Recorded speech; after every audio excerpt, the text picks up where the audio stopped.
तो भाई लोग कैसे हो। आज मैं आप लोग के लिए लेके आया हूँ दगाबाज दोस्त। चलिए कहानी स्टार्ट करते हैं। एक बाप के लिए सबसे बड़ा गम वो होता है जब जवान बेटी की लाश उसके सामने पड़ी हो। ऐसा ही गम मान सिंह को बुढ़ापे में सहना पड़ा था। उसके जवान बेटे विजय की लाश उसके सामने पड़ी थी। विजय अंग्रेज़ों के जुल्म का शिकार हुआ था। एक अंग्रेज पुलिस अफसर ने उसे सिर्फ इसलिए गोली मार दी थी क्योंकि उसने अफसर को सलाम नहीं किया था। कुछ देर तक लाश को देखने के बाद बूढ़ा मान सिंह फुट फुट कर रोने लगा। तू क्यों मर गया बेटा? तुझे तो अभी यह दुनिया देखनी थी। मौत तो मुझे आनी चाहिए थी। तेरी मौत ने मुझ बूढ़े को और भी बूढ़ा कर दिया। नदी के किनारे बूढ़े मान सिंह ने बेटे की चिता को अग्नि दी। चिता से उठती हुई आग की लपटों को देखकर उसके दिल में अंग्रेजों के खिलाफ बगावत की आंधी बुलंद होने लगी। बेटे तू चिंता मत कर, तेरा बाप बूढ़ा हो गया है तो क्या हुआ, तेरी इस असमय मौत का बदला जरूर लेगा। अंग्रेजों को तेरी मौत का हिसाब जरूर देना पड़ेगा। पत्नी और बेटों को घर छोड़कर मान सिंह जाने लगा। कहाँ जा रहे हो? हमारा क्या होगा? मेरा न सही इन दोनों का तो कुछ ख्याल करो। मुझे किसी का ख्याल नहीं। अब तो सिर्फ एक बात याद है, मुझे अंग्रेजों से विजय की मौत का बदला लेना है। तुम समझते क्यों नहीं? अकेले तुम जालिम अंग्रेजों का क्या बिगाड़ पाओगे? अकेला चना भार नहीं फोड़ सकता, लेकिन अकेला इंसान बदला जरूर ले सकता है। पिताजी आप अकेले कहाँ हैं? हम भी आपके साथ हैं। क्यों भैया?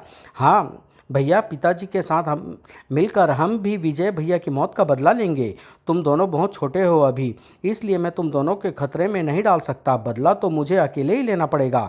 इसलिए तो मैं चाहता हूँ कि तुम वीर सिंह और राज सिंह को लेकर कहीं दूर किसी रिश्तेदार के घर चली जाओ, ताकि मुझे तुम लोगों की चिंता न रहे। लेकिन इस तरह तो हम लोग खतरे में पड़ जाएंगे। आप यही चाहते हैं तो ठीक है, मैं इन दोनों को लेकर अपने दूर के एक भाई के पास चली जाती हूँ। हाँ यह ठीक रहेगा। अब तुम देर ना करो, इन दोनों को लेकर फौरन चली जाओ। पत्नी दोनों बेटे को लेकर चली गई। मानसिंह भी अंग्रेजों से बदला लेने घर से बाहर निकल पड़ा। अभी वह कुछ दूर ही पहुंचा था कि उसे एक दुकान के सामने भीड़ लगी नजर आई। जरूर वहाँ कोई हादसा हुआ है, चल कर देखता हूँ क्या बात है। कहीं फिर कोई अंग्रेजों के जुल्म का शिकार तो नहीं हुआ। जल्द ही बूढ़ा मानसिंह उस भीड़ में शामिल हो गया।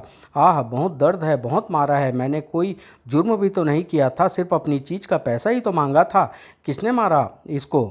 पास खड़ा व्यक्ति दूर जाते हुए एक सिपाही की ओर इशारा करता हुआ बोला।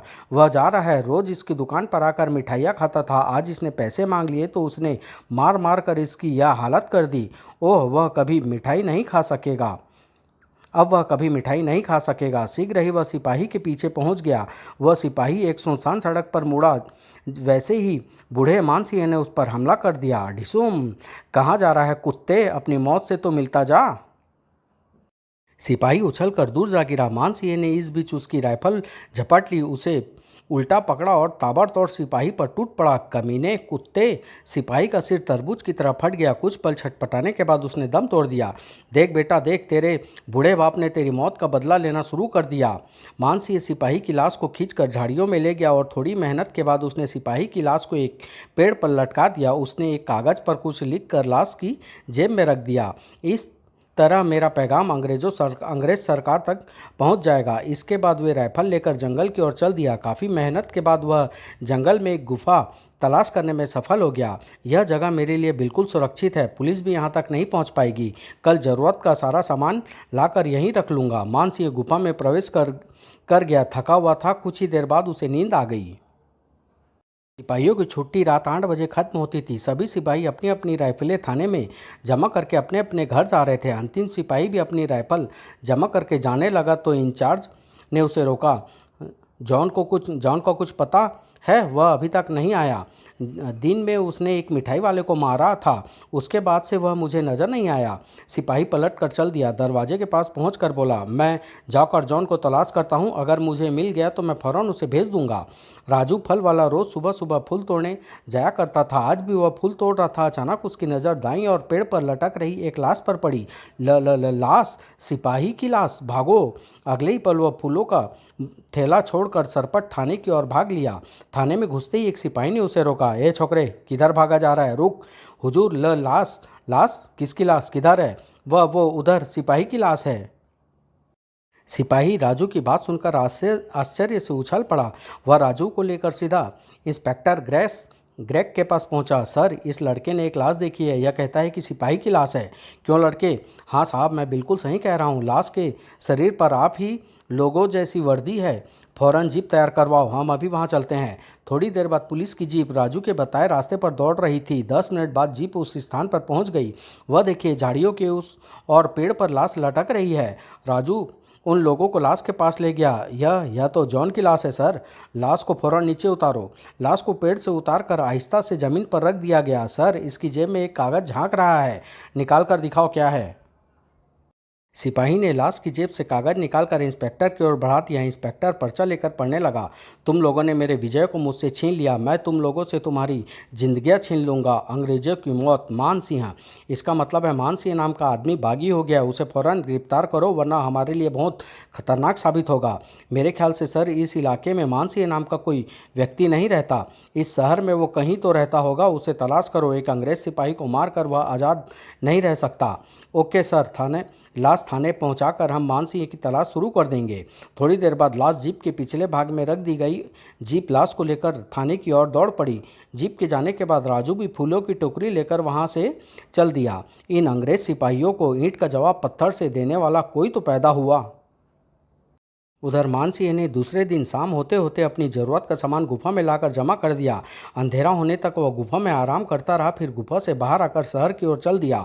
मुझे कहीं से हथगोले का इंतजाम भी करना पड़ेगा, सिर्फ राइफल से ही काम नहीं चलेगा। मानसिंह एक आतिशबाजी बनाने वाले के घर जा पहुंचा। कौन हो तुम? मैं अंग्रेजों की मौत हूँ। अगर तुमने मेरा कहा न माना तो तुम्हारी मौत भी बन सकता हूँ। राइफल का रुख अपनी ओर देख कर वह व्यक्ति बुरी तरह घबरा गया। क्या चाहते हो? मुझे इसी समय 10 हथगोले बना दो, वरना राइफल की एक गोली तुम्हारे सीने में उतार दूंगा। हथगोले बनाना जुर्म है, मेरी आज्ञा ना मानना उससे भी बड़ा जुर्म है। मौत का डर इंसान से सब कुछ करा देता है। उसने भी हथगोले बनाना शुरू कर दिए। 2 घंटे की कड़ी मेहनत के बाद उस व्यक्ति ने 10 हथगोले तैयार कर दिए। लो, तैयार हो गए हथगोले, अब मेरा पीछा छोड़ो। आज पीछा छोड़ दे रहा हूँ, परसों फिर आऊँगा। मुझे 100 हथगोले तैयार मिल जाने चाहिए, वरना। उस व्यक्ति की धमकी को लेकर हथगोले को लेकर मानसिंह वहां से चल दिया। अब आएगा मजा विजय की मौत का बदला लेने में। मानसिंह सीधा अपने इलाके के पुलिस चौकी के पास पहुंच गया, जिस अफसर की गोली से उसका बेटा मरा था। आज चौकी पर उसकी नाइट ड्यूटी थी। बहुत अच्छा हुआ यह चौकी में ही मौजूद है। आज मैं इसकी कब्र चौकी में ही बना दूंगा। मानसिंह उस पुलिस अफसर के साथ साथ पूरी चौकी को ही नष्ट कर देना चाहता था। चौकी के सामने एक पेड़ पर वह राइफल और बमों का थैला लेकर चढ़ गया और वहां से निशाना लेकर अपने एक हथगोला उसी अफसर को दे मारा। हथगोला ठीक उस अफसर के सिर पर आकर गिरा। धड़ाम! मानसिंह ने 2 हथगोले चौकी की ओर उछाल दिया। चौकी में मौजूद सिपाही बाहर आ गए। उसी समय हवा में लहराते हुए हथगोले उनके करीब आकर फटे। भागो, किसी ने चौकी पर हमला कर दिया है। कई सिपाही मारे गए। बचे हुए सिपाही इधर उधर आड़ लेने के लिए भागे। आड़ लेकर सामने फायरिंग करो, हमलावर सामने की ओर ही है। मानसिंह ने राइफल संभाल ली और आड़ लेते हुए सिपाहियों का निशाना बनाने लगा। किसी को जिंदा नहीं छोड़ूंगा, अंग्रेज सिपाहियों का नामो निशान मिटा दूंगा इस धरती से। बूढ़े मानसिंह का निशाना खाली नहीं गया। एक सिपाही चीख मारता हुआ उलट गया। आह! लगता है हमलावरों की संख्या काफ़ी है। फौरन हेडक्वार्टर खबर भेजो। वायरलेस सेट अंदर रखा था। एक सिपाही फौरन अंदर की तरफ भागा, लेकिन अंदर पहुंचने में सफल न हो सका। भागता कहाँ है कुत्ते! इस बीच कई सिपाही आड़ लेने में सफल हो गए थे। उन्हें यह मालूम हो गया था कि हमलावर सिर्फ एक है और वह सामने पेड़ पर चढ़ा है। वह लोग पेड़ की ओर अंधाधुंध फायरिंग करने लगे। ध्यान रहे, हमलावर किसी तरह भी यहाँ से भाग कर न जाने पाए। गोलियां मानसिंह के आसपास से गुजर रही थी। उसने राइफल एक और रख कर एक बार फिर हथगोले को सहारा लिया। इस समय राइफल काम नहीं आएगी। हथगोलों को अपनी ओर आते देखकर अंग्रेज सिपाही मोर्चा छोड़कर भागने लगे, लेकिन उन्हें अंदर पहुंचने में सफलता न मिली। काफ़ी देर बाद जब मानसिंह को चौकी के अंदर कोई हलचल नजर न आई तो वह पेड़ से उतरने लगा। लगता है 3 हथगोलों ने इस बार सारे सिपाहियों को सफाया कर दिया। पेड़ से उतरकर मानसिंह दौड़ता हुआ चौकी की बाउंड्री पर चढ़ गया। उसका अंदाजा बिल्कुल सही था। चौकी का एक भी सिपाही जिंदा नहीं बचा था। वह बाउंड्री कूदकर अंदर पहुंच गया। हा हा हा! मानसिंह का मुकाबला करने चले थे कुत्ते! अरे, इन बाजुओं में अभी बहुत ताकत है। मानसिंह एक सिपाही की लाश के पास बैठ गया और उसके खून में अपनी उंगली भिगोकर जमीन पर कुछ लिखने लगा। उसके बाद उसने पुलिस की जीप से पेट्रोल निकाल कर लाशों पर और चौकी के अंदर छिड़क कर आग लगा दी। हा हा हा! फायर ब्रिगेड के आने तक यह पुलिस चौकी जलकर राख हो जाएगी। पेट्रोल के कारण आग बड़ी तेजी से चौकी के अंदर और बाहर फैल गई। आग की लपटें आकाश को छूने लगी। इसी तरह मैंने अपने जवान बेटे की चिता जलाई थी। अब मानसिंह वहाँ नहीं वहां रुका नहीं, बाउंड्री पार करके वह तेजी से एक और भाग लिया। कुछ ही देर बाद पुलिस फोर्स और फायर ब्रिगेड की गाड़ियां वहां पहुंच गई। फौरन आग बुझाओ, लगता है सब कुछ जलकर राख हो गया है। बड़ी भयंकर आग लगी है, मांस जलने की गंध भी आ रही है। फायर ब्रिगेड वाले पूरी ताकत से आग बुझाने में जुट गए। आग बुझी तो जरूर, लेकिन सब कुछ राख कर देने के बाद ओह, सब कुछ तबाह हो गया। कुछ भी तो नहीं बचा, सारे रिकॉर्ड जल गए। सर, लगता है चौकी के सारे सिपाहियों को मारकर फिर आग लगाई गई है। हाँ, अगर एक एक भी सिपाही जिंदा होता तो आग इतनी आसानी से नहीं लग सकती थी। आश्चर्य है सर, एक व्यक्ति इतना बड़ा कांड कर गया। जिस व्यक्ति ने हेडक्वार्टर फ़ोन किया था उसके अनुसार चौकी पर हमला करने वाला एक ही व्यक्ति था, लेकिन हो सकता है हमला करने वालों की संख्या अधिक हो। तुम आसपास पूछताछ करो, असलियत मालूम हो जाएगी। Okay sir. सिपाही फौरन वहाँ से चला गया। थोड़ी देर बाद वह अपने साथ एक व्यक्ति को लेकर लौटा। सर, इस आदमी ने हमलावर को देखा है। इस आदमी का नाम पता हुलिया सब कुछ उस आदमी का नाम पता हुलिया कुछ बता सकते हो? नाम तो मैं नहीं जानता। हाँ, हुलिया ज़रूर बता सकता हूँ उसका। वह 50-55 का बूढ़ा था। उसके कंधे पर थैला लटक रहा था और हाथ में राइफल थी। इंस्पेक्टर कुछ और पूछने ही वाला था, तभी एक सिपाही भागता हुआ वहां पहुंचा। सर, हमलावर का नाम मानसिंह है। था तुम्हें कैसे मालूम?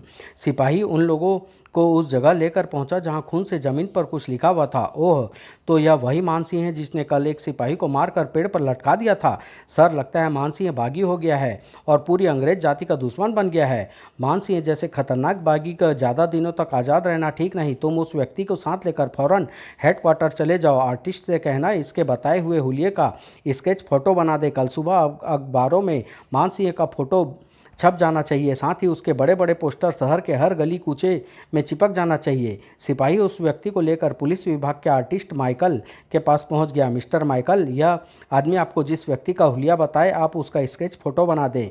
यह इंस्पेक्टर हैरी का ऑर्डर है। ओके, बैठो मिस्टर। माइकल उस व्यक्ति के बताए हुए हुलियों पर तेजी से फोटो बनाने लगा। करीब 1 घंटे की मेहनत के बाद वो फोटो बनाने में सफल हो गया। फोटो देखकर बताओ सही बनी है या नहीं? वाह, बिल्कुल सही बनी है। वह ऐसा ही था। दूसरे दिन अखबार में मानसिंह की फोटो छपी थी। शहर की सड़कों पर, गलियों में जगह जगह मानसिंह के बड़े बड़े पोस्टर भी लगे थे। इस इस व्यक्ति का नाम मानसिंह है। इसका अता पता बताने वाले को, जिंदा या मुर्दा गिरफ्तार करने वालों को 5,000 रुपये का इनाम दिया जाएगा।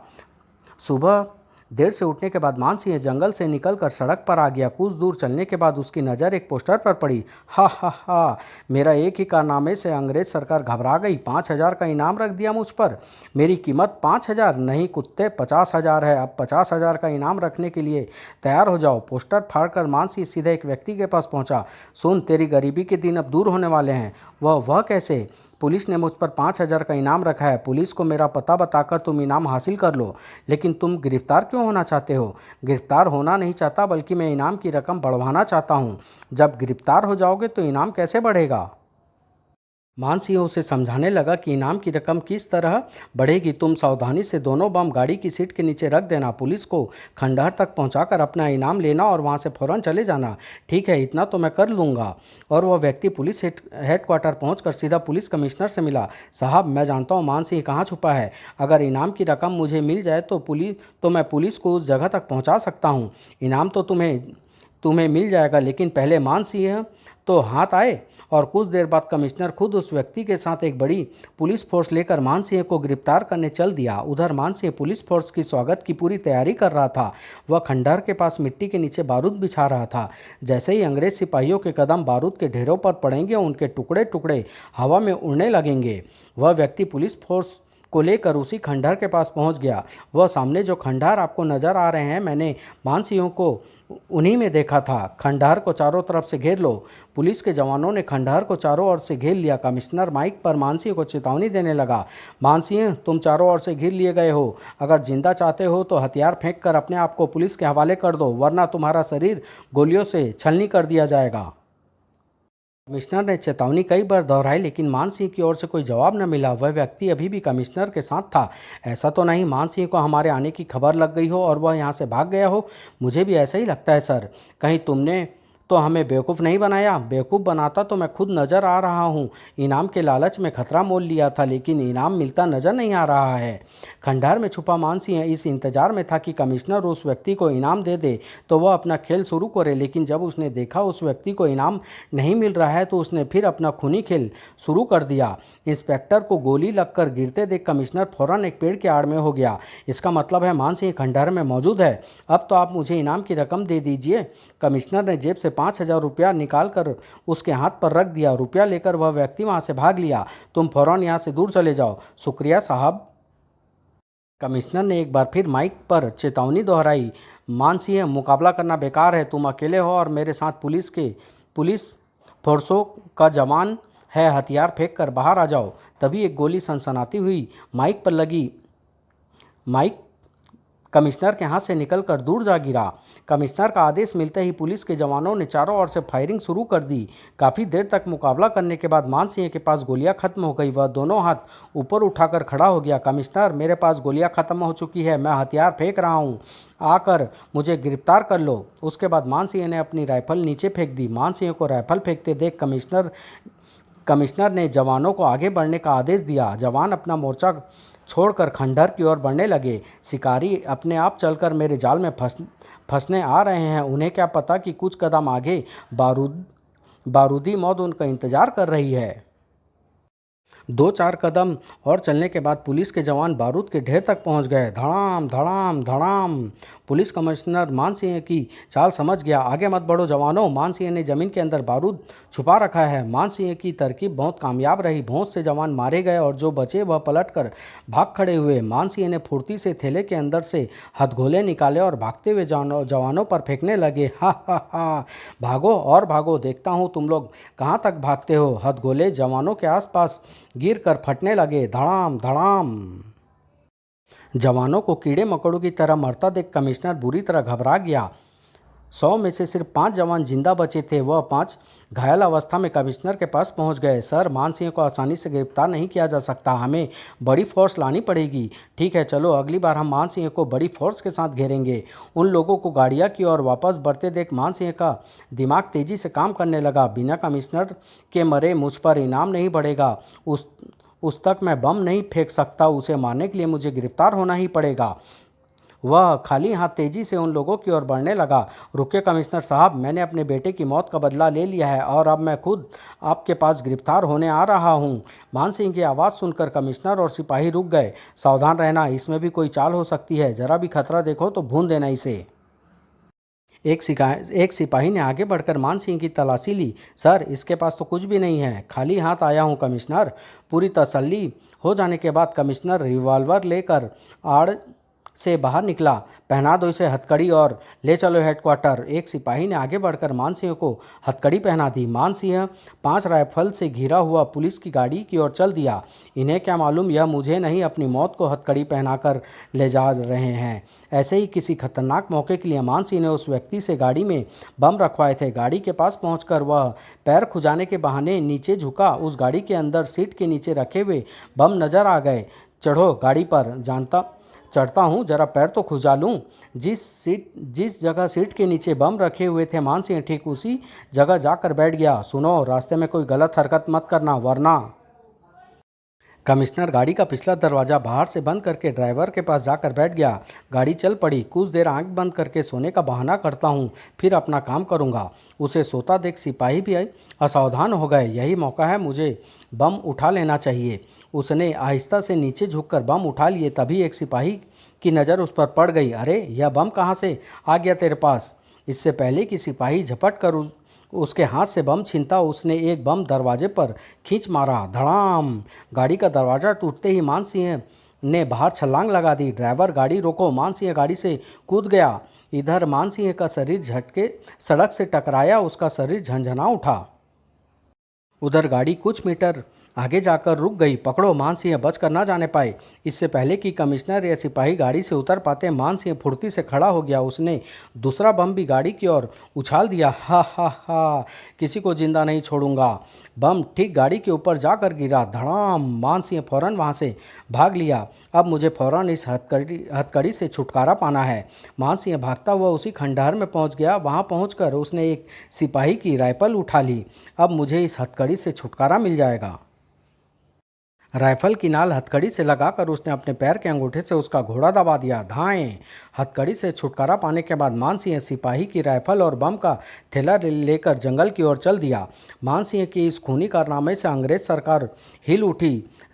बात गवर्नर के कानों तक पहुंच गई। मिस्टर आईजी, चाहे जितनी फोर्स लगानी पड़े लगा दीजिए, मानसिंह हर हालत में गिरफ्तार होना चाहिए।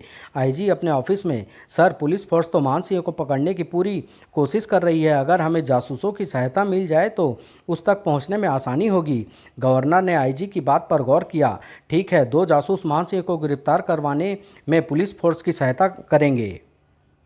गवर्नर से बात करने के बाद आईजी ने पुलिस अफसरों की मीटिंग बुलाई। पहले तो हमें उस पर इनाम की रकम बढ़ा देनी चाहिए। यह मीटिंग इसलिए बुलाई गई है ताकि आप लोग मानसिंह को गिरफ्तार करने के लिए अपनी अपनी राय दें।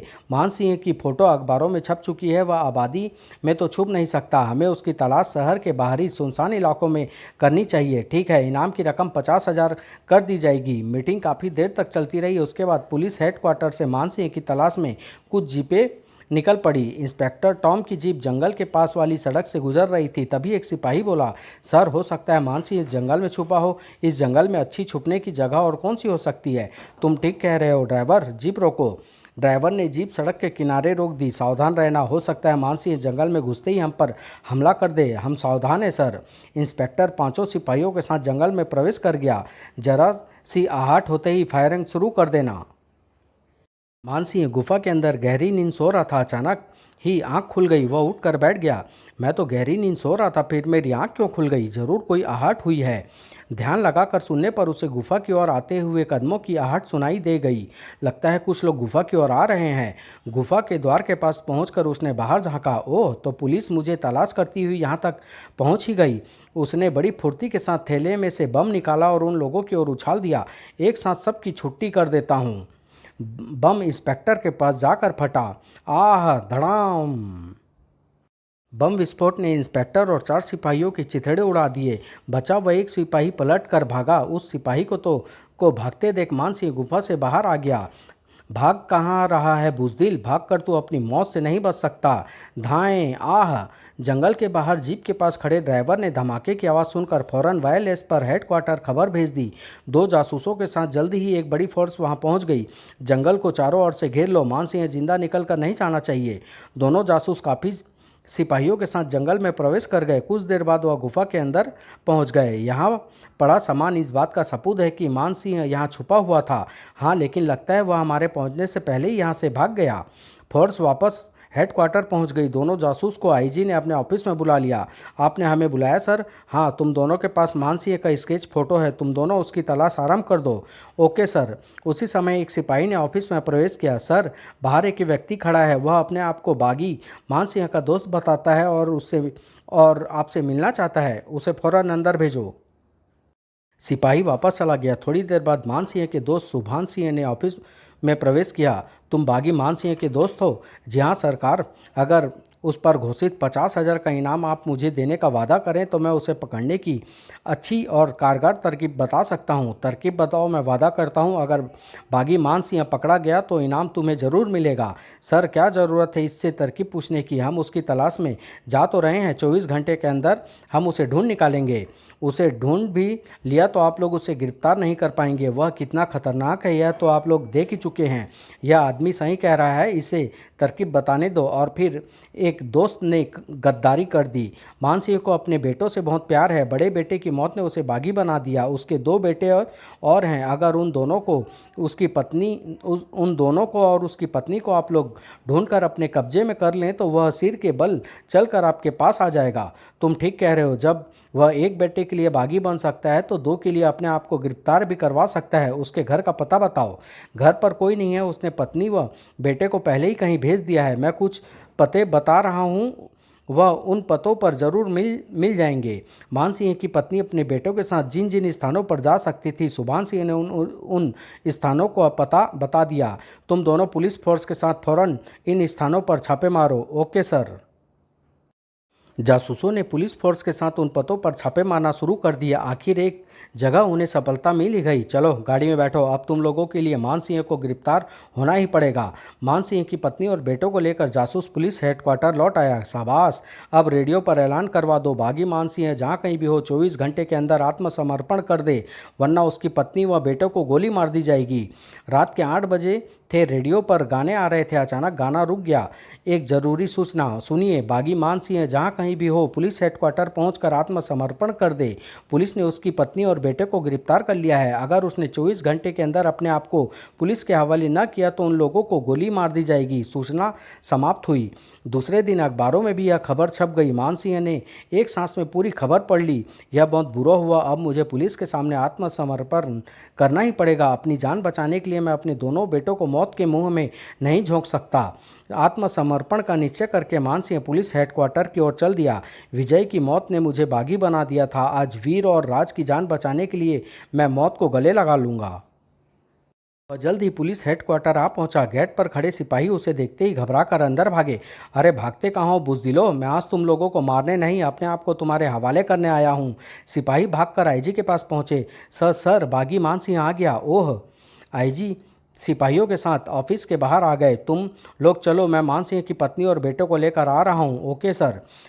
बूढ़ा मान सिंह पुलिस हेडक्वार्टर के अंदर सीना ताने खड़ा शेर की तरह दहाड़ रहा था। अरे बुज़दिलो, बड़े बहादुर बनते हो, आमने सामने की टक्कर में मुझे गिरफ्तार नहीं कर पाए तो मेरी पत्नी और बेटों को गिरफ्तार कर लिया। लानत है तुम लोगों पर। उसी समय आईजी उनकी पत्नी और बेटों के साथ सामने आ गए। बमों का थैला और राइफल जमीन पर डाल दो मान सिंह, वरना मेरे एक इशारे पर इन्हें गोली मार दी जाएगी। तुम ऐसा हरगिज नहीं कर सकते। तुम ही लोगों की गोली से मेरा एक बेटा पहले ही मुझसे जुदा हो चुका है। अगर इन लोगों को कुछ हो गया तो मैं भारत क्या सारी दुनिया से अंग्रेज़ों का नामो निशान मिटा दूंगा। अगर तुम अपने आप हथियार डाल दोगे तो इन्हें सही सलामत छोड़ दिया जाएगा। ठीक है। पत्नी और बेटों के खातिर अंग्रेज पुलिस के दांत खट्टे करने वाले बूढ़े मान सिंह ने हथियार डाल दिए। लोग गिरफ्तार कर लो मुझे, मैंने हथियार डाल दिए। उसके हथियार डालते ही पुलिस के बहुत से जवान उसके करीब आ गए। डाल दो इन हाथों में हथकड़ी। एक शेर अपने बेटों की जान बचाने के लिए अपने आप को गीदड़ के हवाले कर रहा है। आईजी ने खुद आगे बढ़कर मान सिंह के हाथों में हथकड़ी डाल दी। तुमने 200 अंग्रेज सिपाहियों की जान ली है मान सिंह, अब तुमसे एक एक की मौत का बदला लिया जाएगा। तुम लोग चाहे मेरा कुछ भी करना, लेकिन पहले मेरी पत्नी और बेटों को छोड़ दो। हा हा हा। नागिन और सपोलो को छोड़ दे ताकि आगे चलकर वह भी हमारे लिए खतरा बन जाए। और फिर आईजी के इशारे पर सिपाहियों ने उसकी पत्नी और बेटों को गोलियों से भून डाला। धाएं धाएं धाएं। नहीं। पत्नी और बेटों को अपनी आंखों के सामने मरता देख बूढ़ा मान सिंह पागल हो उठा। मार डाला तुम लोगों ने मेरी बीवी बच्चों को, मैं जिंदा नहीं छोड़ूंगा तुम लोगों को। उसी समय सुभान सिंह वहां पहुंच गया। देखा सरकार, कैसा छटपटा रहा है मान सिंह। मेरी तरकीब कामयाब रही ना, अब मेरा इनाम मुझे दे दीजिए। जरूर मिलेगा तुम्हें इनाम, तुम्हारे कारण ही तो यह हमारे हाथ आया है। आईजी ने जेब से 10-10 हजार की 5 गड्डियाँ निकालकर सुभान सिंह के हाथ में रख दी। लो, तुम इस इनाम के हकदार हो। शुक्रिया सरकार। सुभान सिंह को आईजी से इनाम की रकम लेते देख मान सिंह सब कुछ समझ गया। ओह, तो तेरे ही कारण यह लोग मेरे बीवी बच्चों को पकड़ने में सफल हो सके।